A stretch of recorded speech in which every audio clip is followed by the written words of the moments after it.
Hello and welcome to this week's episode of ThinkTank Thursday. I'm Denise Killian with Trainertainment and appreciate so much you joining us for today's episode.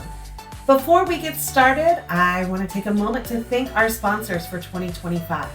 Without them, we couldn't do what we do, which is bring you ThinkTank Thursday each and every week. So on Thursdays, Trainertainment likes to take a break from the doing and spend a little bit of time thinking. And today we're going to talk about performance management. It's something that a lot of us can struggle with. It's something that you have to keep on top of year round. Sometimes involves those not so great conversations. So how do you keep on top of it all? And what makes sense in your FEC center? So we're going to be talking with Amber Lambert of Betson. Not only does she work with Betson, but she also owned and operated her own centers before working for Betson. So excited to hear her thoughts and great ideas about good performance management. Let's get started. Amber Lambert, thank you so much for joining us today. We're going to talk about performance management, and I can't be more excited than to talk to you about it. Thanks for having me. So Amber, tell us a little bit about yourself, how you got to Benson for the two people out there who aren't familiar with your fabulousness.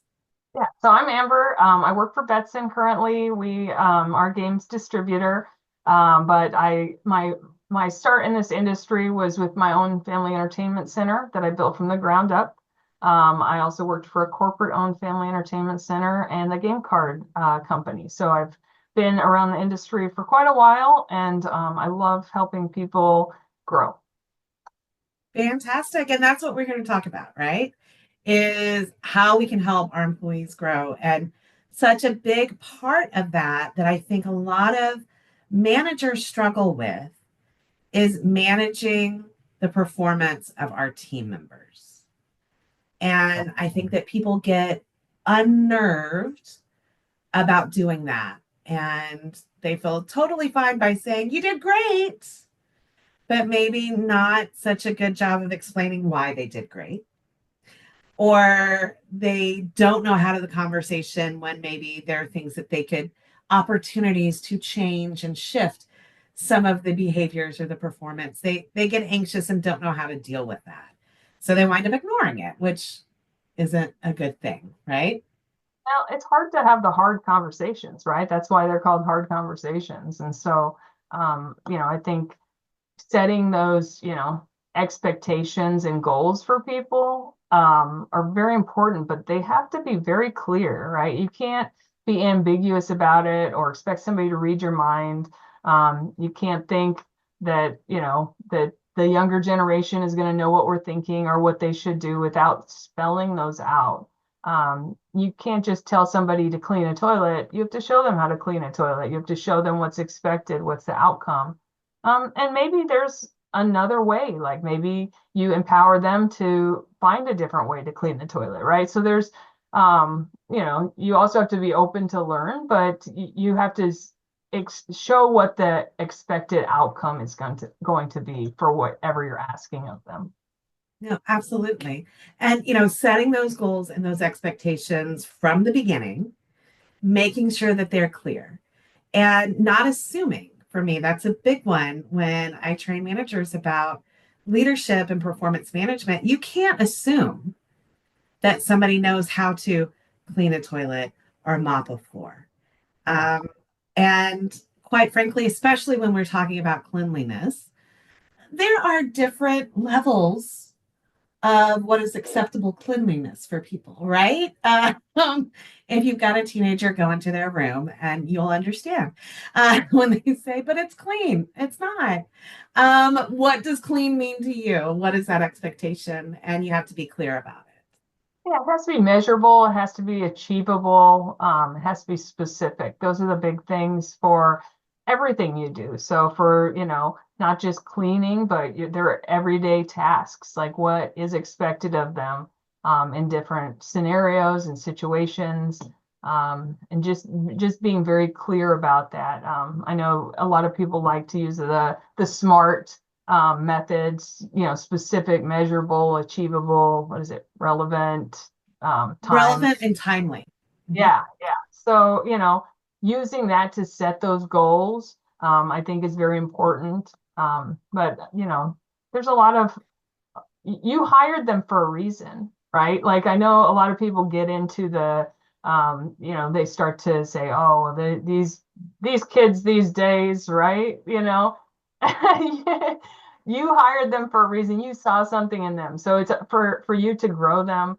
And to do that, you have to be very clear and set those performance standards for them. Yeah, absolutely. And when we talk about, it's not just, you can't just set the standard and be clear about it and then walk away, right? Right. You've got to have the feedback that needs Yes. to be clear too, right? Yeah, you have to have check-ins with them, right? Some of them should be informal, and you should also do some, formal performance reviews.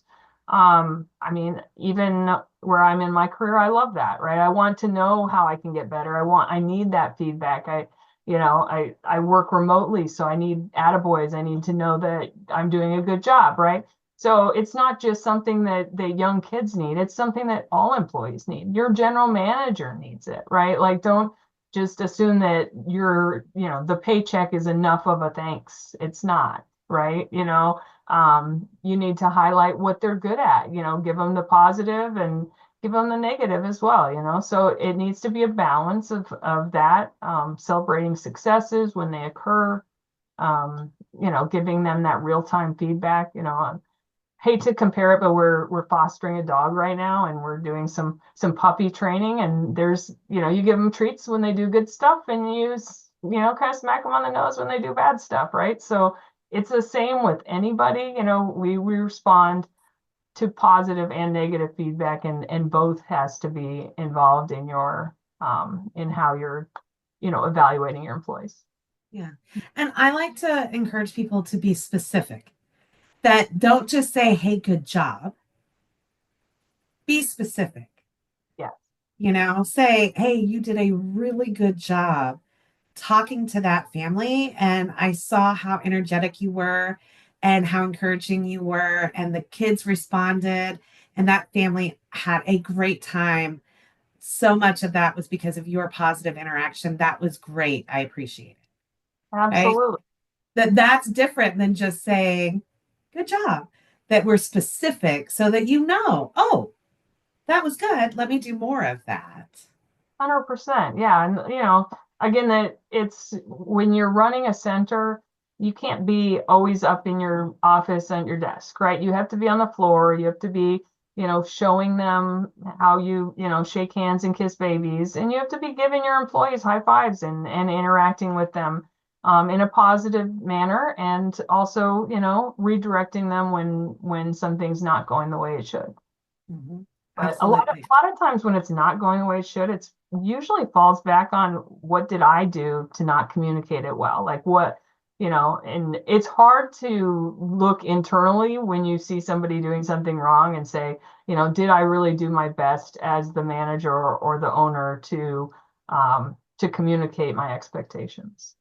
And, that's such an important point of performance management is you have to ask yourself those questions. There's a fabulous book, I'm sure you've read it, From Good to Great, that talks about as a manager, when things are going well, you've had a great success, you're looking out and you're saying, this person was responsible for that, and this person and this team did these things to have this great success. And when things don't go so well, you start with yourself.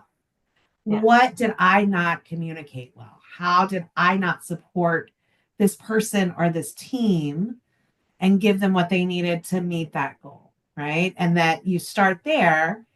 And if there is a disconnect there, then you work on improving it. Yeah, and I also had a way that I could get anonymous feedback from my employees. So, and I encourage them not only to give me feedback on the business, like what can we do better, but what can I do better to support you in your role? So, I want to hear from them on some on ways I can improve. Like, we all should be growing all the time. And if I'm not doing something to support them in their role, I need to know that. And it's hard to go up to your boss and be like, hey, I really wish you wouldn't do this, or, but Yeah. if they can do it anonymously where it's safe for them to tell me, then I can take that as, in the right way and be constructive with it. Yeah, absolutely. In terms of evaluation and that feedback, we should be giving feedback as often as possible. But those formal evaluations, do you encourage that once a year, once every 6 months, once a quarter? Yeah, I mean, it depends on your situation. I would say at least once a year. Some of your employees that might be seasonal, you might do it, different times, but I would say once a year is probably good for the formal.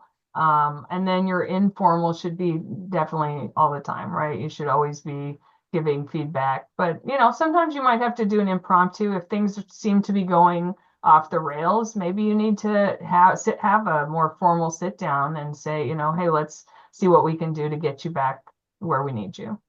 Yeah, absolutely. Another thing about performance management is the idea is about growth. You want your employee to grow, you want your center to grow, but how can we use our opportunities as managers to help develop and grow our team? I think offering different options for certifications on different things in your center, cross-training employees, helping them improve what we call soft skills, reading body language, things like that. But also offer them external trainings, right? So do you have somebody that's very interested in social media? Maybe you send them to a social media class, they learn something and then bring it back and help your business, right? So and they feel good because you're investing in them. So I always say that your best ROI is your employees, you can increase your revenue or decrease your revenue by your employees and how they treat your guests. Yeah, absolutely. And I love the finding what inspires them and how can you help them obtain that. Yes. Yeah, and if you invest in people and you grow them and you show that you really care, they're not just a number, just an employee, they're going to do the same for you. And I found that my employees that really cared about me and got to know me and my family also tended to be less of the employees that would be apt to steal and do those kind of things because you treat them as part of your family and they get to know you and get to know your business and they take ownership in that. They're the ones that are coming to you and telling you when somebody's stealing from you, right? Like they're the ones that are keeping people in line when you're not there. So, yeah. Now, part of performance management certainly is the encouragement and development and training and praise. Sometimes, even though we have done the training and we have explored multiple different avenues and ways to try to help encourage or improve performance, it doesn't happen. And we have to have those not so fun conversations. Yes. Yeah, I think approaching it with empathy is important. I think understanding that we're all not perfect. Maybe there's something that we're missing. Maybe there's something going on at home that you don't know about, right? That's causing the performance issues. Um, you know, Again, you hired them for a reason, so we have to spend some time before we just let them go to find out what's going on and why. If it depends on what the situation is. Like obviously if somebody is stealing from you, that's a no-go. You're gone, right? Like that's not gonna fly. If they're not fitting in with your culture, you may try a little bit, but it's probably not going to be a good fit. You're probably going to release that person pretty soon. But if it's something that they're struggling with learning how to do, maybe you don't have them in the right position. Like maybe there's something else that they would be better at. So trying to explore that with them, and then setting those clear expectations. Like, do they understand? Are you talking at them or are you talking with them? Oh, that's a good one. That's a good one. I always like to think and encourage folks and myself, if you're frustrated about something, that is not the time to have the conversation with anybody, right? No. And that because that's only going to make a confrontation when it doesn't need to be a confrontation, right? And I really like mentorship programs because I feel like you can learn a lot from your peers. And sometimes the peers can also kind of tell you where that person is struggling, right? So they might be able to reach him in a way that you can't. Mhm. Absolutely. And, starting those not so fun conversations with empathy, Yeah. right? Listen, here I'm concerned about a few things. I wanted to talk to you and hear what's going on, what happened here. How can I help you from that perspective as opposed to you didn't do these things, right? Yeah, and if you're not like, I think one of my biggest things that I learned from running my business was the things that I'm not good at, I needed to surround myself with people that were good at those things. So I needed to take an internal measure of where my weak points were. And, when I hired a general manager, I would fill in with those points. So if I'm not good at firing people, then I need to hire somebody that can do that, right? So if you're that boss that you are going to come at somebody and scare the hell out of them every time you do an evaluation, then maybe you need to hire somebody to help you that could be a little softer approach that's not going to run all your employees off. So having that internal vision of where your weak points are, I think is very important. Yeah, absolutely. The yin and yang, I call it. Yep. Because Good you cop, need bad both, cop. right? Right? Like you need both. Yeah. And it needs to, finding that balance. Because sometimes the soft approach isn't going to be the right way to go. Then the hard approach isn't right all the time either, right? So you got to find that yin and yang and somebody who compliments you, not someone who mirrors you. And just because you're the boss doesn't mean you're good at everything, right? Like just because Right. you're in business doesn't mean you know everything. So, I think a lot of people need to humble themselves a little bit and kind of take an internal, count of what they need. Absolutely. And of course, one of the big factors and important factors in performance management is all about motivating your team. You don't want it to feel like they're in trouble all the time. You don't want it to feel like they're being, picked and prodded and nitpicked around, right? You want to motivate people to do better. And that's so much more powerful than, well, I'm doing this because I have to, because I'm scared that my manager is going to yell at me if I don't, right? Um, how do you find that motivation? Yeah, and I think this is where we start to talk about different generations because I was just at a conference and somebody raised their hand. We were talking about generations of employees, and they said, well, their paycheck should be motivation enough, right? And that was like that's a very old school mindset. You almost spit that out your. I did. I almost spit out my Diet Coke because it reminds me of a scene from Mad Men Uh-huh. that, was filmed in was about a time in the 60s where somebody was like, you never say thank you, you never say good job. And he's like, that's what I pay you for. Right. Like, that doesn't translate for Now, everybody. they've shown some studies on the younger generations that are coming into the workforce, and the thing that motivates them is not money. It's a purpose, sense of purpose. Like they the theory that your business is there to make money for you is not enough for them to motivate them. So you need to explain to them the why, and it can't be profits, right? The why has to be, hey, we're doing this because we create these experiences for these guests that they remember their whole lives. And, those are the things they want to make a difference in the world. And it's like super admirable, but we don't necessarily talk to them in a language that they understand. So finding ways to boost morale. I was struggling at one location to connect with my employees. And I kind of felt like they were spoiled brats. I got to that point. I was like, oh my gosh, you guys, And so I said, all right, let's go. And so we all went. I took the whole staff down to volunteer at a shelter.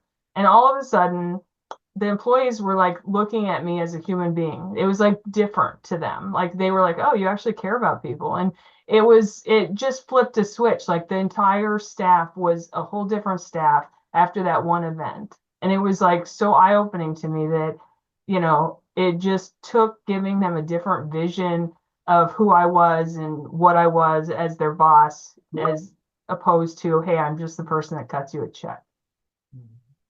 Which is right. I mean, and everybody is motivated by different things. Yeah.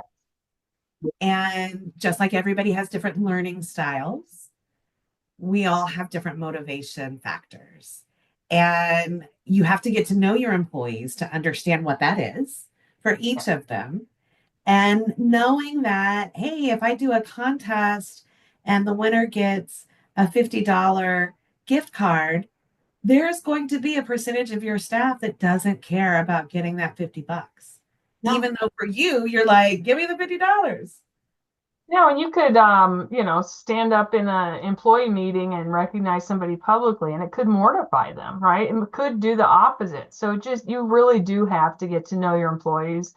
When my employees would start, they would fill out a questionnaire about what they liked. It could be anything from their favorite candy bar to their favorite soda to their favorite, ice cream. It was just random things that they liked. And then I got into some deeper questions also. But when I wanted to recognize them, I could bring them a Twix and they'd be like, oh my God, I can't believe you remember that's my favorite candy bar, right? I can't remember that on all my employees, but I had a little file that was my little cheat sheet. And it showed that I cared about them to know that, to at least look it up, right? Like I'm sure they didn't know I looked it up, but they do now. But But the fact that you wanted to do something unique for them, even if you wrote it down and looked it up, it doesn't matter. You did something unique for them, and that's special. Yeah, it was very personal. It didn't cost me a lot to have that personal connection with them. So, a lot of family owned, mom and pop centers, they don't have a big budget to be given raises all the time. And there are some areas like where I live that the minimum wage is $20 an hour already. So it's like you can't always do that, but there's other things you can do. I used to take my employees, whitewater rafting. We had a river nearby. And so just little things that you can do to make their day and boost morale will go a long way. Yeah, absolutely. Absolutely. Well, Amber, we are coming up on the end of our time. Unfortunately, I could talk to you about this for hours and hours and hours. But how can people reach out to you if they've got some questions about performance management or about what you do at Betson? A Lambert at Betson.com, and I'm on all the social medias. Beautiful. All right. So I'm going to ask you a different version of our normal Trainertainment Think Tank Thursday question. Certainly at Trainertainment, we're about growth. We're about developing people. What is the most special development that you have been a part of, whether it's something you did for your team or something that you did as part of another team? Ooh, I think my most key moment was when I let go and I started having my employees run meetings instead of talking at them. And I started empowering them to run the meetings. I empowered them to start making rules. And it turned out they were actually stricter on themselves than I was, and then they policed themselves. So when I stepped back and stopped dictating and started just listening, it was a game changer for me. That is a game changer and a gut punch. It's the letting go, right? And I love that you recognize that. I let go to let them. That's huge. Oh, that's such a great tip. I love that. Well, Amber, as always, it's just such a pleasure talking with you and learning from you. Thank you so much for being a part of this week's Think Tank Thursday. Well, whether if you already have an evaluation system in place at your center or you're starting from scratch, I hope that you took away some good information. Amber has some great ideas and suggestions about good performance management. And much like training, it's not about one and done. It's something that you have to do throughout the year, every month, every week, and every day with your team. So thanks so much, Amber, for your insights and your thoughts. And thank you for our sponsors for 2025.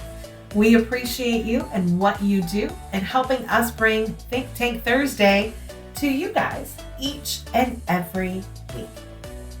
If you have an idea for Think Tank Thursday, or if you'd like to be a guest, I would love to hear from you. Just shoot me an email at denise@trainertainment.net. So thanks so much for tuning into today's episode of Think Tank Thursday. Remember that the journey to success is all about growth. And here at Trainertainment, we are committing to helping you and your company thrive. So visit us at trainertainment.net to learn how we can support your growth journey for yourself, for your team, and for your business by setting up a free growth call with one of our coaches. Or you can come see us in person. Our full schedule of events is under the events menu at trainertainment.net. Until next time, keep learning, keep growing, and keep striving for the extraordinary.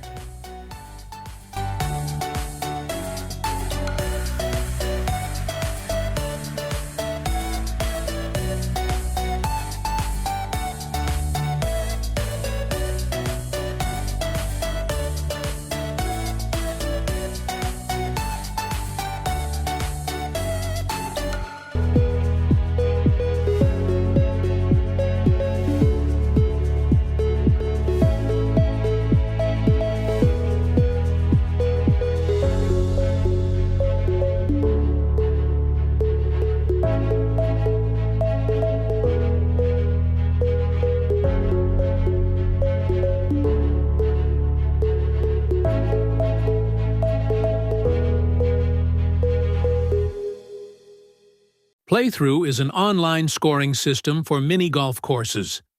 Simply post a QR code near the first hole. Golfers scan it with any mobile phone, add their golfers, and start entering scores. They can easily view their group leaderboard or the course leaderboards. Playthrough also includes features like hole sponsor logos and hole transition ads to help grow your business. Visit playthroughmini.com to see what else Playthrough can do.